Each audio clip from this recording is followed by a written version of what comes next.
Quality और consistent performance के लिए सिर्फ सिल्वर पंप्स एंड मोटर्स, नाम याद रखना। સ્ટોક્સ ઓર ફોકસમાં જે સીએટ એમની બહુ મોટી ડીલ છે આ ઇનફેક્ટ સીએટની.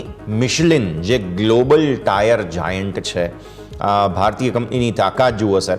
ગ્લોબલ ટાયર જાયન્ટ છે મિશલિન, તેમની પાસેથી એમની ઓફ રોડ ટાયરની એક બ્રાન્ડ ખરીદી રહ્યા છે. કેમ્ઝો કરીને આ બ્રાન્ડ છે જે ઓફ રોડ હાઈવે ટાયર્સ બનાવે છે અને ટ્રેક્સ કારોબાર છે કે જેને ખરીદ્યો $225 મિલિયન અને સ્ટોક બહુ જ સેલિબ્રેટ કરી રહ્યો છે સર.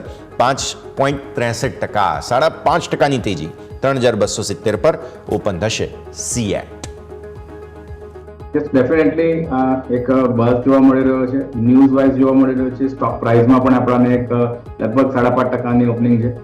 ઇમ્પોર્ટન્ટ રેઝિસ્ટન્સ ફોર્મેશન જોયું હતું લગભગ 3250 પાસે. પ્રીવિયસલી પણ આ લેવલ્સ પાસે સ્વિંગ હાઈ ફોર્મ કર્યા હતા અને લાસ્ટ વીકની અંદર પણ આપણે જોયું તો અરાઉન્ડ 3249નો એક હાઈ ફોર્મ કર્યો હતો. તો રેઝિસ્ટન્સ પાસે જ આપણે ઓપન થવા જઈ રહ્યા છે. કોશિયસ રહેવું જોઈએ, તાત્કાલિક બાઇંગ માટે ઉતાવળ ન કરવી જોઈએ, એકવાર પ્રાઇસ સેટલ થવા દેવા જોઈએ. આજના ક્લોઝિંગ પર પણ ધ્યાન આપવું જોઈએ. અગર 3250ની ઉપર ક્લોઝિંગ થઈ રહ્યું છે આજે તો એક સારા સંકેત સ્ટોક માટે કહી શકાય. એક નવી ટેરેટરીમાં સ્ટોક ટ્રેડ કરી શકે છે, તો અત્યારે વેઇટ એન્ડ વોચ કરવું જોઈએ.